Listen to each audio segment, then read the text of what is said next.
Hai, Assalamualaikum. Nama saya Muhammad Dinin Mahathir bin Muhammad Badri. Saya daripada DKM 2A. Saya bernombor kat matrik 23 DKM 19F 2018. Untuk video yang kali ini, saya akan membentangkan lab eksperimen saya yang keempat, iaitu berkenaan dengan second law of thermodynamic. So, topik kali ini ialah second law of thermodynamic. Jadi dalam video ni saya akan tunjukkan apparatus dan juga prosedur kami. Seperti biasa, saya akan tunjukkan segala proses untuk lab eksperimen kami yang keempat ini, yang iaitu lebih tepat eksperimen kami yang terakhir. Jadi saya akan tunjukkan segala-galanya. Dan jadi saya akan terangkan macam mana kami nak jalankan lab empat kami ni. Jadi bahan-bahan yang kami perlukan adalah air, ais, boiler dan juga time watch. Jadi boiler kami dah ada dan time watch kami pun dah ada. Kat sini kami dah ada time watch guna smartphone saja. Jadi air kami pun ada dan ais kami akan beli nanti. Jadi okey, itu saja. Untuk macam mana kami susun, kami dalam eksperimen ni ada 2 trial, tetapi ada 4 jenis. 1, 2, 3, 4 jenis bahan yang berbeza, iaitu sebab ianya adalah water mixture, campuran air, iaitu campuran air dengan suhu yang berbeza lah. Jadi di sini ada 2 kali trial, iaitu eksperimen 1 and eksperimen 2, dan average time nanti kami akan calculation nanti. Okey, jadi bagi bahan yang pertama, iaitu 2 cups of water room temperature, 2 cup air bersuhu bilik. Untuk eksperimen untuk trial yang pertama, kita akan boilkan guna boiler dan catatkan masa yang diambil untuk air itu mendidih, dan kita catatkan untuk trial pertama. Dan second trial pula kita akan buat lagi dengan cara yang sama. Okey. Dan bagi bahan yang kedua pula, 1 cup of water plus 1 cup of boiled water. Jadi 1 cup of air bersuhu biasa dan juga campur dengan air yang bersuhu didih, boil water. Jadi dicampurkan dan kita didihkan, dan catatkan masa yang diambil untuk takat campuran air ini untuk mendidih. Dan buat cara yang sama untuk trial yang kedua. Dan manakala yang bahan yang ketiga pula adalah 1 cup of water plus 1 cup of ice water. Jadi ketiga ini adalah menggunakan 1 cup air bersuhu biasa dan 1 cup of ice water, iaitu air yang berisi ais. Jadi maksud air yang sejuk lah kan, termasuk ais di dalamnya. Iaitu kita akan boilkan dan catat masanya, dan buat perkara yang sama untuk trial yang kedua dan catatkan masanya. Dan bagi yang terakhir pula, bahan yang terakhir kita gunakan 1 cup of water plus 1 cup of ice. Jadi bahan yang terakhir ini kita akan gunakan 1 cup air bersuhu biasa campur dengan 1 cup ais sahaja air sahaja. Dan kita boilkan, tengok takat didihnya, masa yang diambil berapa lama, dan catat dan buat cara yang sama untuk trial yang kedua. Dan untuk setiap satu ni kita akan calculation untuk dapatkan average time yang diambil bagi setiap jenis bahan yang kita gunakan, bahan yang berbeza kita gunakan untuk takat didih yang diambil, takat didih average yang diambil, takat masanya. So macam tu kita akan jalankan proses eksperimen ini. Jadi nanti saya akan tunjukkan kita akan jalankan prosesnya di dapur. Okey, jadi apa-apa saya akan tunjukkan step by stepnya secara clear. Alright. Okay, ini adalah kami punya eksperimen. Kami akan mulakan sekarang. Jadi bagi bahan yang pertama adalah untuk type yang pertama, kita gunakan 2 cup of room temperature. 2 cup of room temperature, iaitu air 2 cawan air bersuhu bilik untuk bagi trial pertama. Dan kami gunakan frying pan, dan juga kadar api saya akan setkan kepada maksimum seperti ini. Jadi sebentar lagi saya akan mulakan. Jadi masa pun dah standby, semua dah ada. Saya akan catatkan masa. Jadi kalau lengkap, jom kita mulakan sekarang. Saya kuatkan api.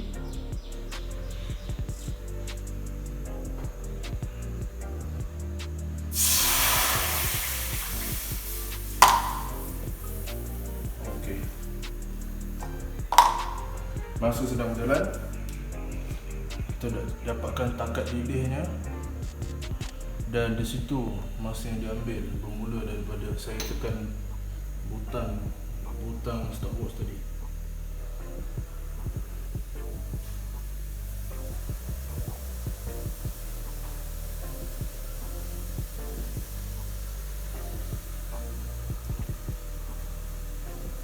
Kadar api yang saya gunakan sekarang ni adalah saya akan gunakan untuk masa yang akan datang juga tadi. Saya akan gunakan. So, jadi di sini tidak akan ada perbezaan suhu yang digunakan lah bagi setiap kali trial maupun perbezaan bahan di mana proses eksperimen berjalan. Jadi inilah kadar api yang kita akan gunakan untuk sepanjang eksperimen lab yang keempat ini. Jadi air sedang bergerak. Nampaknya suhu sedang melonjak naik. Kadar masa sedang melewati 1 minit 20 saat.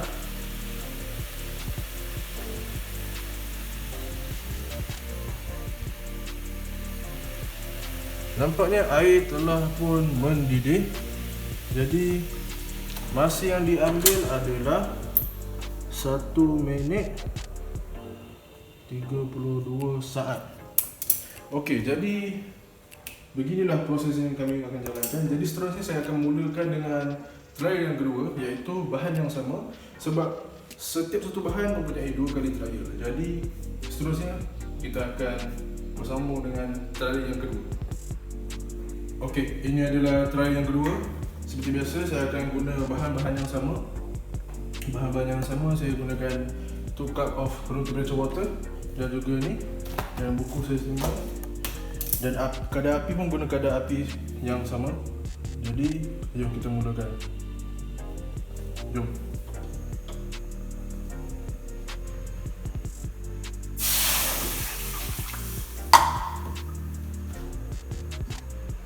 Okey. Jom kita nantikan.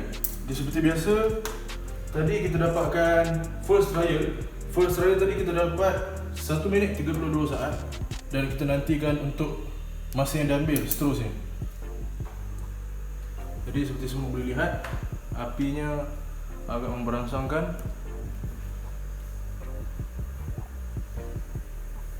Semoga kita tidak akan mengalami kehabisan gas. Saya sangat berharap, kerana ia bakal mengganggu keseluruhan proses eksperimen kita.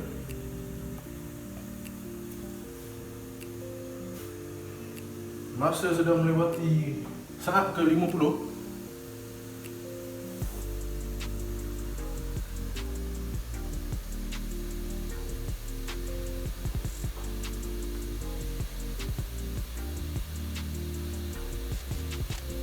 Okey, kita tunggu.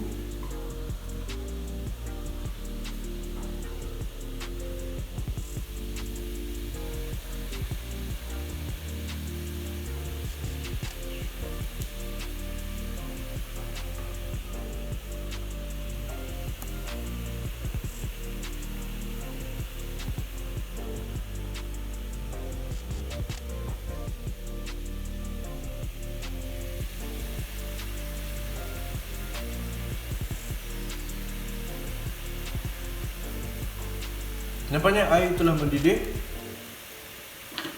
Okey, jadi masa yang saya ambil adalah 1 minit 44 saat. Okey, jadi di sini sememangnya terdapat perbezaan bagi bahan yang pertama, iaitu 2 cup of temperature water.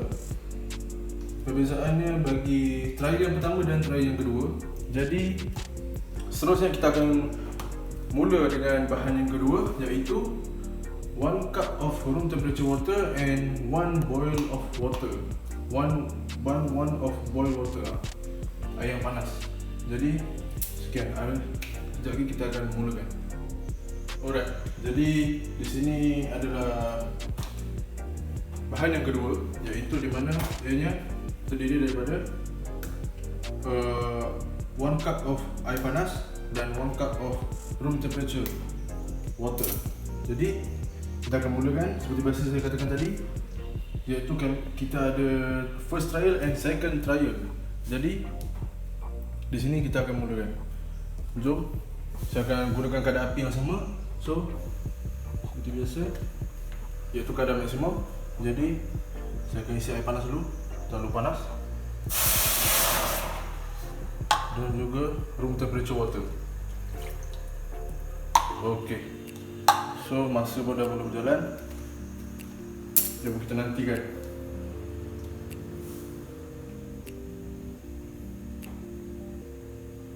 Saya rasa terdapat perbezaan tertentu bagi setiap bahan yang berbeza. Perbezaannya dari segi kadar masa yang diambil untuk takat didih, untuk mencapai takat didih. Jadi nanti kita nantikan. Nampaknya air mula mendidih pada saat ke-30.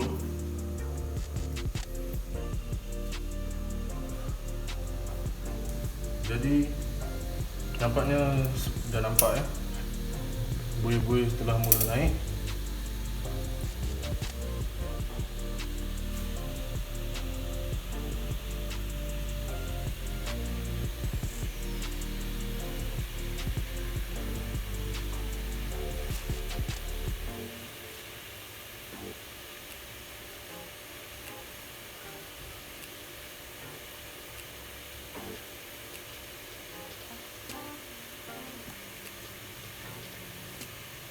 Nampaknya air telah pun mendidih.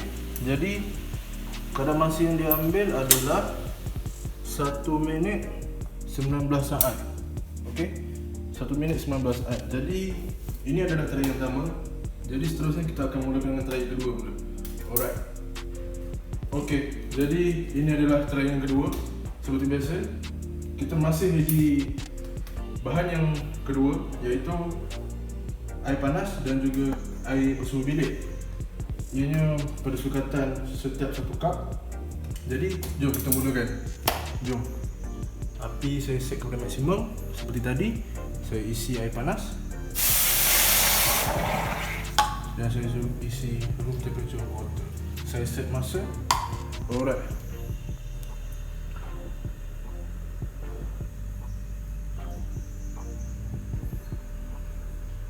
Mungkin ada perbezaan tertentu lah saya rasa. Jadi jom.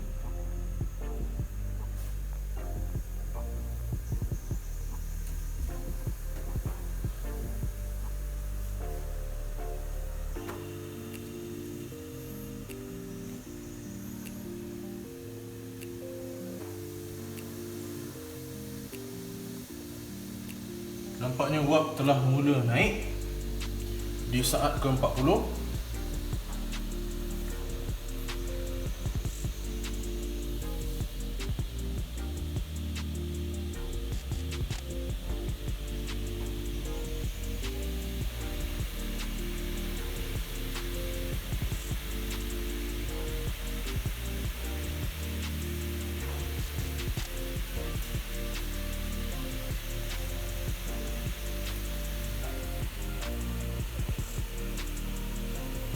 Nampaknya air telah pun mendidih. Okey, jadi saya mencantikkan kadar masa pada 1 minit 14 saat. Okey, Jadi sememangnya terdapat perbezaan-perbezaannya. Jadi seterusnya kita akan mulakan dengan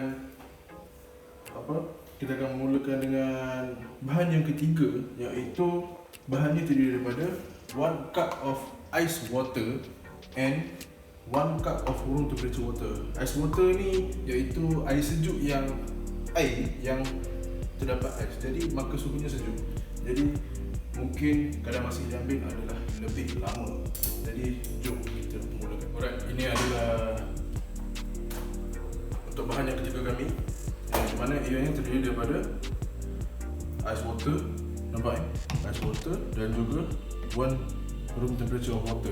Jadi api pun dah set, timer dah set, stopwatch dah set, dan saya akan cantikkan masa. Jadi saya akan setkan api ke maksimum. Seperti biasa, saya akan masukkan ice water, masukkan room temperature water, dan cantik masa. Alright. Jadi kadar masa mungkin mengambil masa yang lebih lama kerana terdapat pepejal, iaitu ais yang bersuhu sejuk. Mungkin kadar didih yang diambil adalah lebih lama berbanding dengan bahan-bahan yang sebelum ni. Jadi saya jangkakan mungkin ianya bawah minit ke-2. Apa, kita nantikan saja.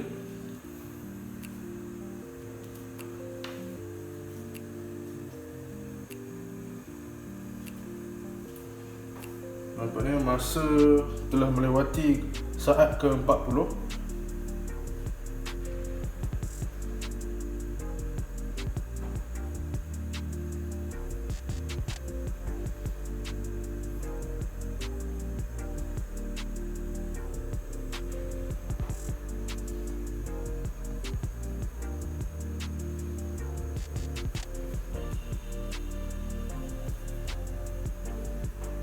Nampaknya air sedang mula mendidih. Jadi di sini boleh nampak bahawa buih-buih sedang menaik. Saya akan hentikan masa apabila air tersebut mula saja mendidih secara mendadak. Alright.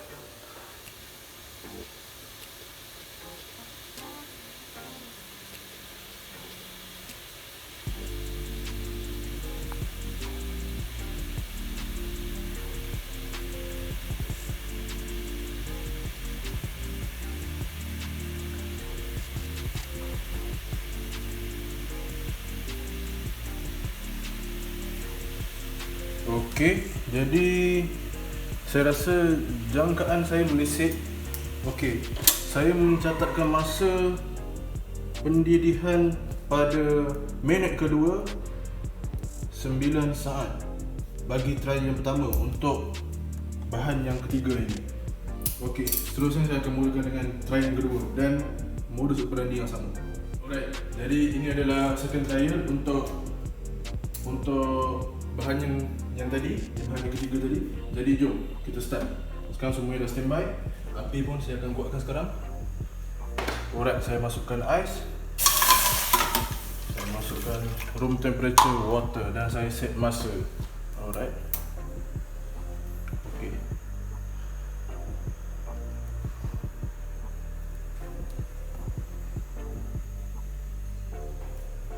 Kaedahnya yang sama, tapi kemungkinan masa yang diambil agak berbeza. Jadi ayo kita lihat.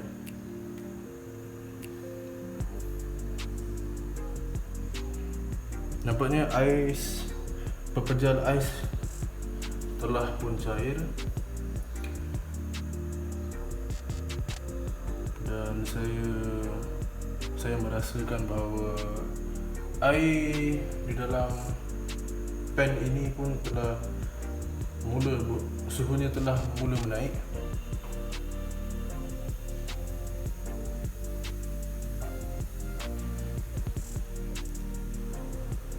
Nampaknya buih-buih pun telah naik, kalau boleh nampak ni.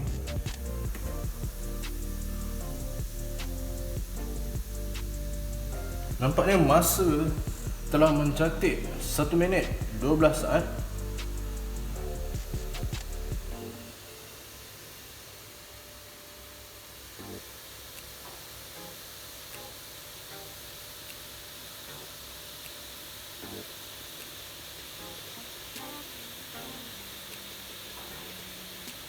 Tunggu sebentar lagi.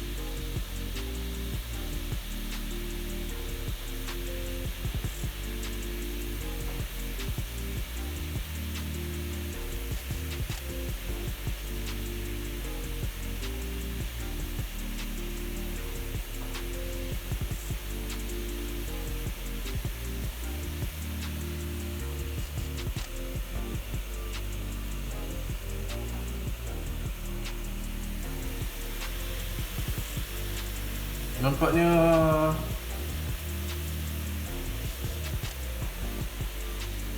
air telah mula mendidih. Okey, saya rasa air pun telah mendidih. Alright, jadi masa yang saya catatkan adalah 2 minit 15 saat. Perbezaan yang tidak begitu ketara, tetapi ketara berbanding yang lain. Okey, jadi bagi bahan yang keempat pula adalah lebih berbeza kerana campuran ini adalah terdiri daripada 1 cup ice cube sahaja dan juga 1 cup air bersuhu bilik. Okey. Alright, jadi jom kita mulakan. Alright, seperti saya katakan tadi, ini adalah bahan yang keempat, iaitu 1 cup of ice cube sahaja and 1 room temperature of water. Alright, jom kita start. Saya ikutkan api ke kadar maksimum. Saya masukkan ia serentak. Saya cantikkan masa. Alright, jadi masa sedang bergerak.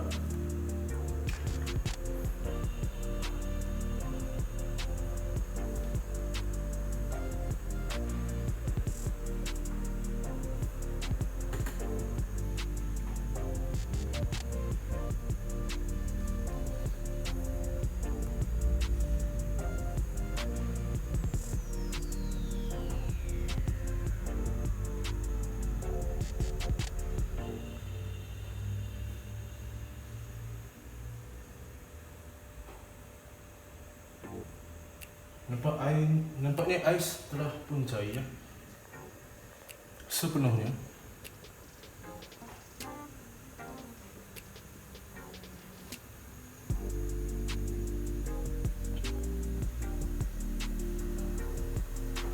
Di pinggir-pinggir air tersebut sedang mula mendidih.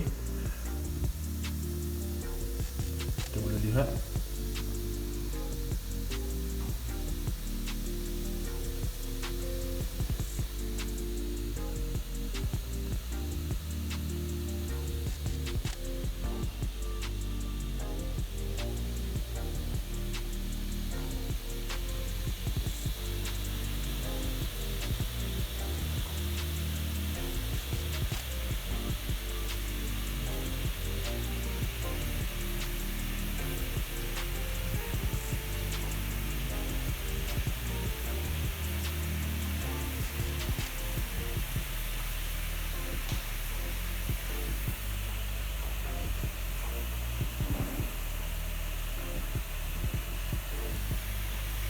Okey, nampak gayanya air telah pun mendidih secara mendadak. Jadi masa yang saya catatkan adalah 1 minit 59 saat, iaitu sangat-sangat menghampiri dengan 2 minit. Okey, seterusnya saya akan bersambung dengan try yang kedua. Dan seterusnya itulah dia, try yang kedua dan cara yang sama. Alright, jom. Alright, ini adalah second trial bagi bahan yang keempat. Jom kita sambung. So, segalanya dah ada. Ice cube dan 1 room temperature of water. Jom, seperti biasa, api saya akan tinggikan. Saya masukkan dan saya set masa.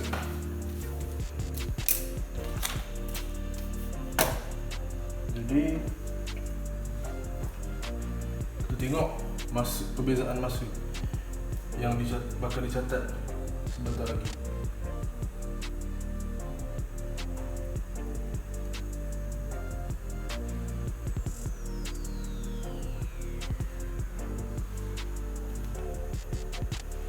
Masa setelah melewati 3 saat ke 30,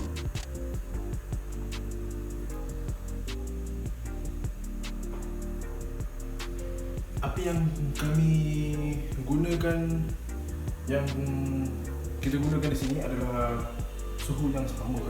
Jadi sememangnya suhu yang kami gunakan tidaklah mempengaruhi kadar masa yang diambil untuk sesuatu air ini untuk mencapai ke takap didih yang kami target. Jadi ianya adalah disebabkan oleh bahan yang kami gunakan.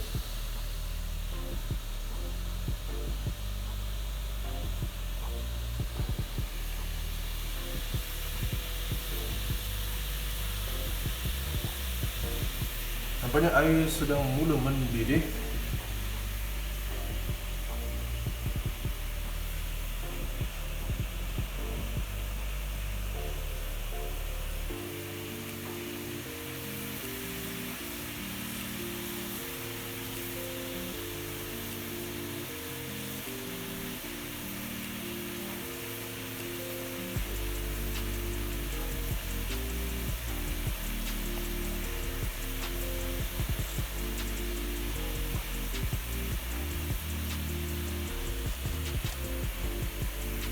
Alright, saya rasa air telah mendidih. Jadi saya akan stopkan masa, tutup api, dan masa yang saya catatkan adalah 2 minit 6 saat. Alright. Jadi selesai bagi proses eksperimen ini. Seterusnya saya akan tunjukkan perkiraan bagi kadar average masa bagi setiap satu jenis bahan yang kami gunakan, dan ianya terdiri daripada first trial dan second trial. Alright, saya akan tunjukkan sebentar lagi. Alright, jadi saya akan terangkan. Ini adalah keputusan yang kita dapat bagi setiap jenis bahan yang kita gunakan dan trial yang kita buat. Dan ini adalah hasilnya, perbezaan kadar masa yang diambil. Okey, jadi saya akan mulakan dengan bahan yang pertama, iaitu 2 cups of water. Kedua-duanya adalah room temperature. Okey, bagi eksperimen yang pertama, iaitu trial yang pertama, kita mencatatkan masa pada 1 minit 32 saat, iaitu bersamaan dengan 79.2 saat. Manakala dengan trial yang kedua pula, kita dapat 1 minit 44 saat, iaitu bersamaan dengan 86.4 saat. Okey, bila untuk dapatkan hasilnya, iaitu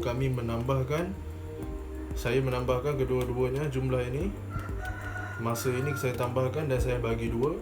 Saya mendapatkan masa pada 1 minit 38 saat, iaitu bersamaan dengan 82.8 saat.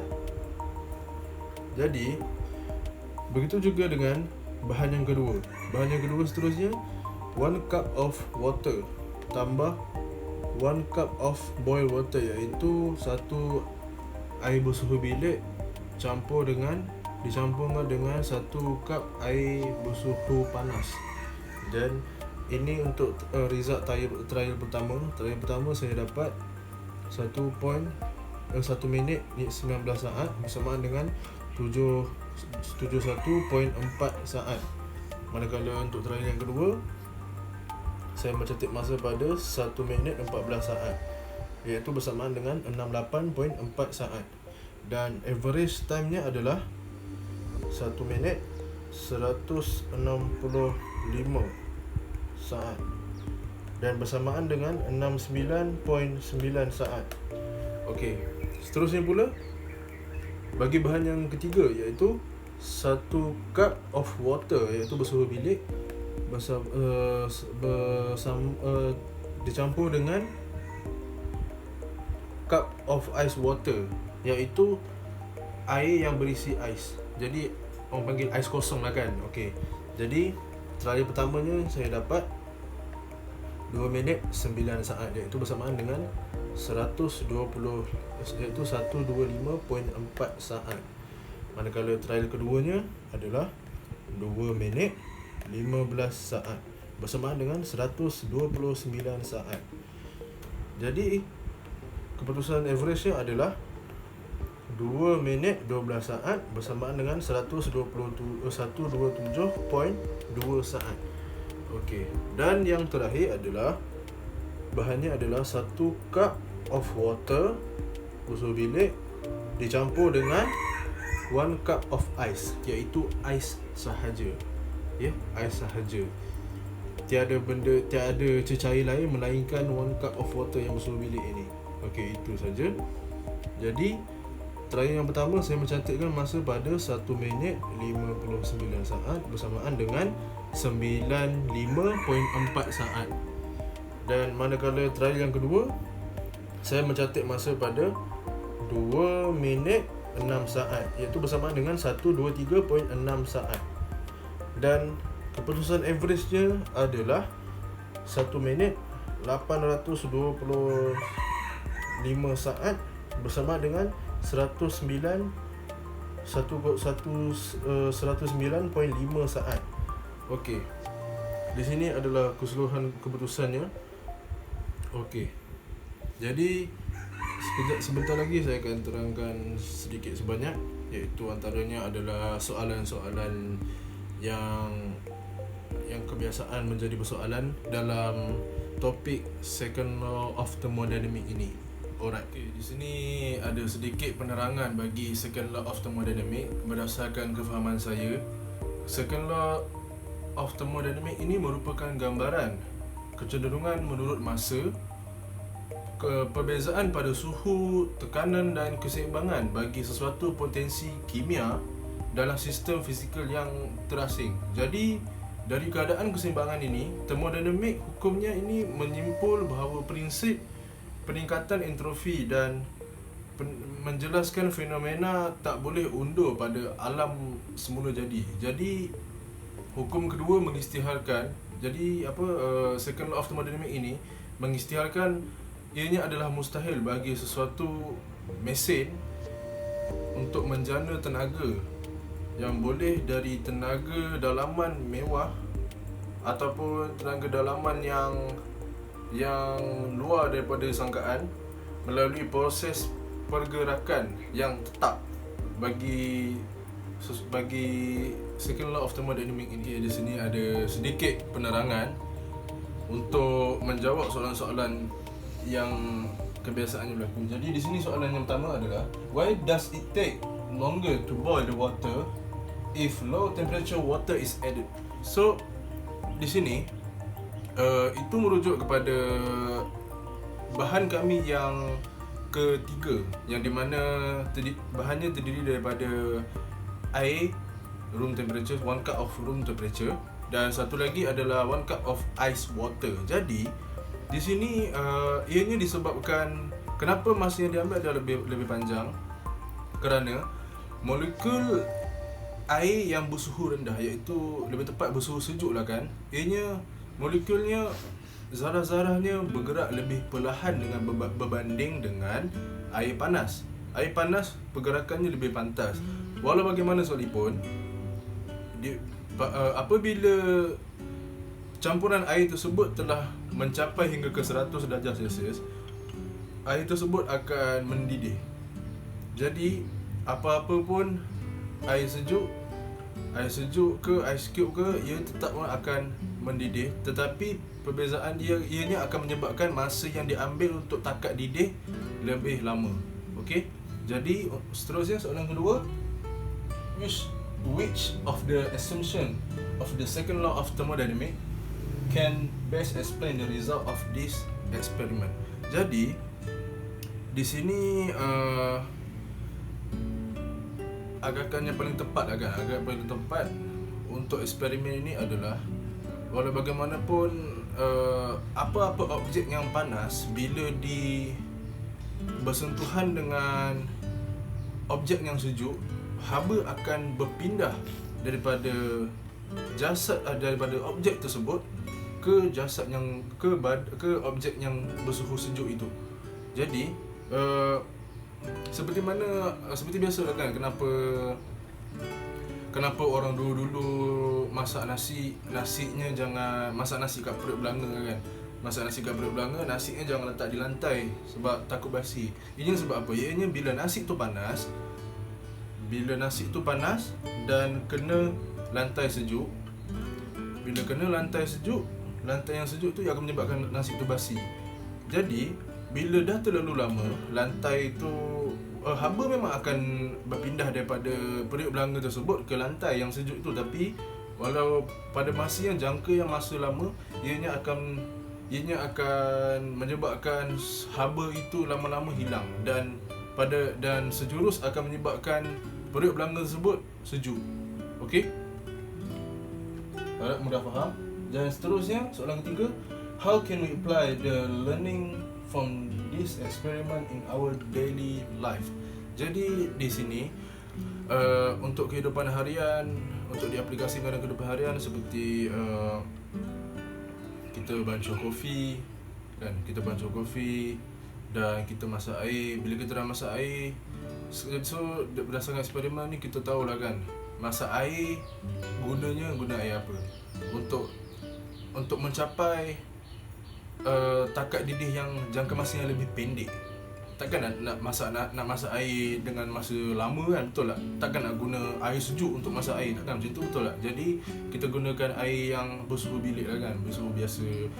Jangan guna air yang daripada peti air daripada fridge tu, keluarkan air sejuk, lepas tu boil dengan air. Takkan macam tu, mesti masa lagi lama kan. Jadi berdasarkan eksperimen ni kita dapat ketahui bahawa sesuatu suhu objek mempengaruhi takat didih. Sesuatu suhu cecair mempengaruhi takat didih untuk mempengaruhi masa untuk mencapai suatu takat didih. Maksud saya macam tu. Jadi okey, tamatlah sudah saya punya lab eksperimen saya yang keempat ini yang berkenaan dengan second law of thermodynamics. Saya harap penjelasan ini dan segala proses apparatus saya dan segala recording saya untuk lab eksperimen ini segalanya jelas. Saya harap ianya sedikit membantu bagi sesiapa yang bakal menonton video ini. Walau bagaimanapun, saya ingin mengucapkan terima kasih kerana menonton. Sekiranya suka dan setuju dengan penerangan saya dan proses saya yang sedikit sebanyak tepat, saya pun harap begitu. Jadi saya ingin mengucapkan terima kasih kerana menonton, dan sekiranya suka sila like, dan kalau sekiranya saya ada terdapat sedikit kekurangan, sila komen di bawah dan bagi sebarang feedback apa semua. Saya akan cuba untuk improve daripada saya punya segi penerangan dan proses saya punya pembentangan saya. Okey, jadi terima kasih kerana menonton dan Assalamualaikum.